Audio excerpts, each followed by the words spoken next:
Part 1, The Battle of Astara Prime, Turning Rocks into Victory. Astara Prime was a system of little significance, a place of barren planets and asteroid belts. But to humanity, it was the last line of defense before the alien coalition reached the core worlds. The fleet stationed there was a ragtag collection of outdated ships, battle-scarred frigates, and a carrier whose engines barely held together. The coalition, however, was bringing a fleet of sleek warships, bristling with energy weapons and shields that humanity's railguns could barely scratch. Commodore Jessica Kane stood on the bridge of the Valiant, her jaw clenched as the tactical readout projected the scale of the enemy fleet. Hundreds of alien vessels blinked into existence at the edge of the system, dwarfing her meager fleet of a few dozen ships. The Coalition's technology was beyond human comprehension: plasma weapons that could melt through starship armor like butter, warp drives that defied physics as humans understood it, and telepathic communication that made their coordination seamless. Victory was not on the table. Survival, maybe. But retreat? Never. Deploy the debris nets, Kane ordered, eyes locked on the swirling cloud of asteroids ahead of them. The crew scrambled to execute the command, sending out drones to attach sensor-scrambling pods and magnetic charges to the field of space rock. Asteroids, debris, derelict ships, this was humanity's playground. They had learned to fight with nothing, to turn every environment into a weapon. It wasn't about matching the enemy in firepower. It was about making them fight on human terms. As the alien fleet advanced, their sensors were confused by the scattering of debris. Human ships danced between asteroids, striking from hidden positions and disappearing back into the chaos. Kane's fleet became ghosts, using every scrap of space junk to their advantage. They detonated old ship husks, sending shrapnel into the aliens' path. Mines hidden in the asteroid field tore through the Coalition's shields. The Coalition fleet, used to clear battlefields and technological superiority, began to falter. Their sleek ships were fast but not built for the kind of close-quarters guerrilla tactics humanity had perfected. Human ships, though inferior in every other aspect, were nimble in this chaotic terrain. Missile volleys, launched from hiding spots in the debris field, slammed into the aliens' flanks. Railgun slugs, fired from camouflaged destroyers, pierced their hulls. But it wasn't enough.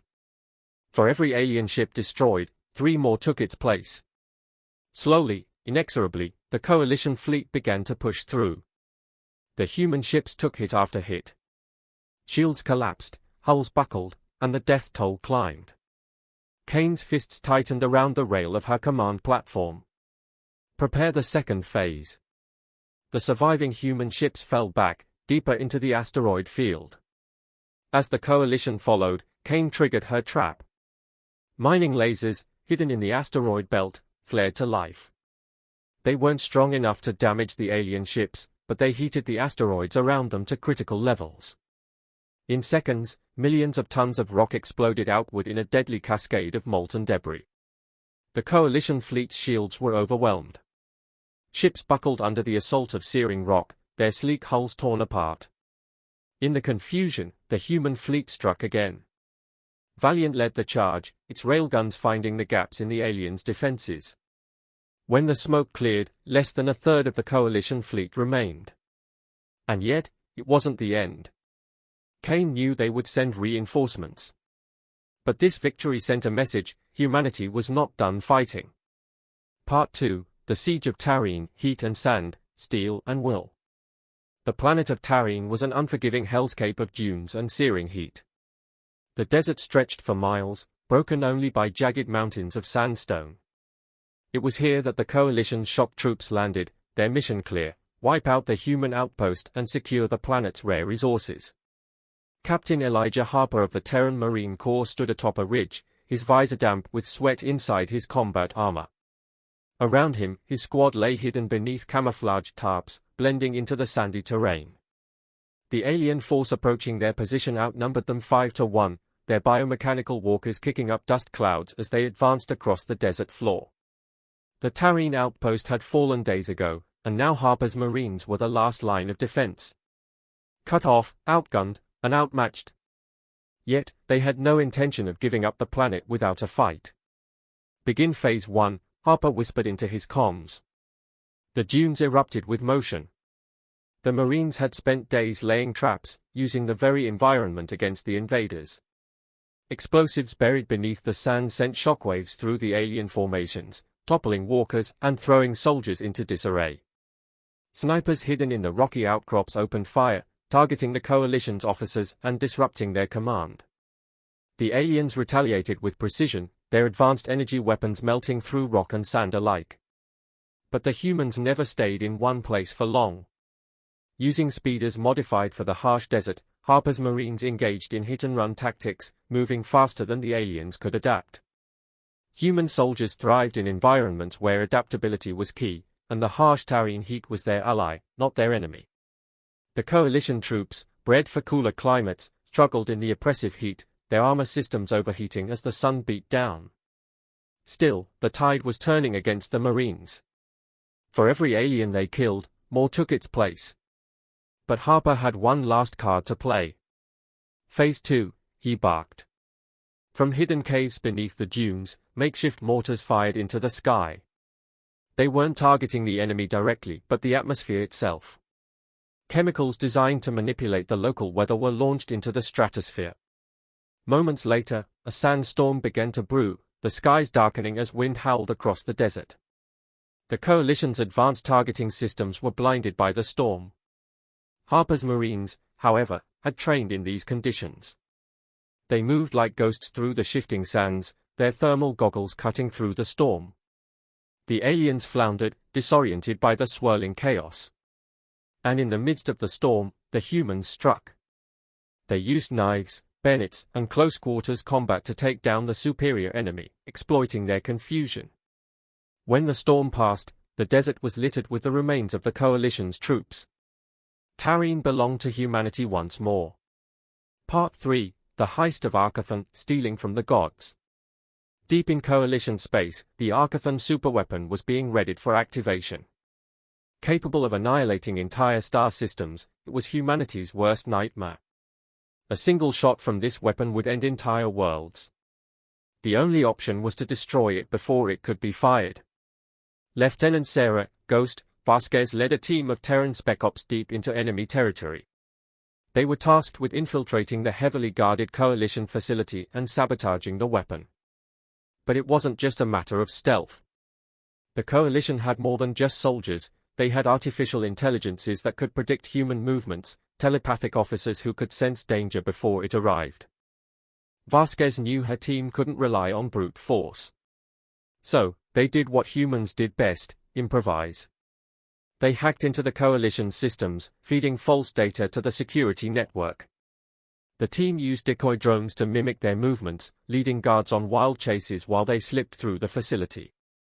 They utilized their understanding of alien psychology to exploit weaknesses in their routines, knowing when and where to strike. When they reached the heart of the superweapon, they didn't plant explosives. That would have been too predictable. Instead, they reprogrammed the weapon to self-destruct the moment it fired. The coalition would never know until it was too late.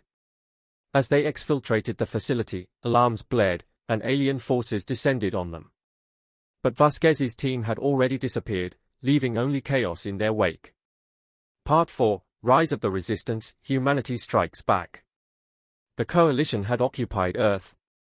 Its towering ships cast long shadows over human cities, and alien overseers ruled with an iron fist. Humanity was beaten, subjugated, forced to work under the yoke of their conquerors. But beneath the surface, rebellion brewed. Underground, in the ruins of old cities, the human resistance gathered. They were farmers, engineers, soldiers, and scientists, united by one cause, to take back their planet. The resistance didn't have the coalition's technology. But they had something better, creativity. They turned everyday objects into weapons, repurposed old technology, and used guerrilla tactics to strike at their oppressors. They studied the coalition, learned their patterns, and exploited their weaknesses. Small victories turned into larger ones.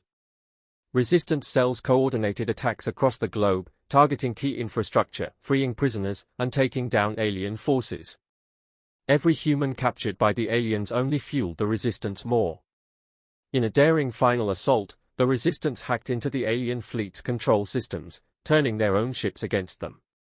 The skies above Earth were filled with fire as human fighters, repurposed and modified, swarmed the alien fleet. Earth was free again. Part 5, The War for Earth, Defending Home. When the Coalition returned to Earth, they brought their full might. This was no longer an occupation. It was extermination. They came with dreadnoughts, orbital bombardments, and armies of bioengineered soldiers. But humanity had learned.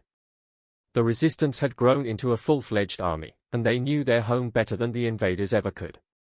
They lured the coalition forces into the cities, where their massive walkers couldn't maneuver. They fought in the mountains, in the forests, and in the depths of the oceans. Every street became a battleground. Civilians took up arms alongside soldiers. Factories produced weapons at a staggering pace. Even children carried supplies to the front lines.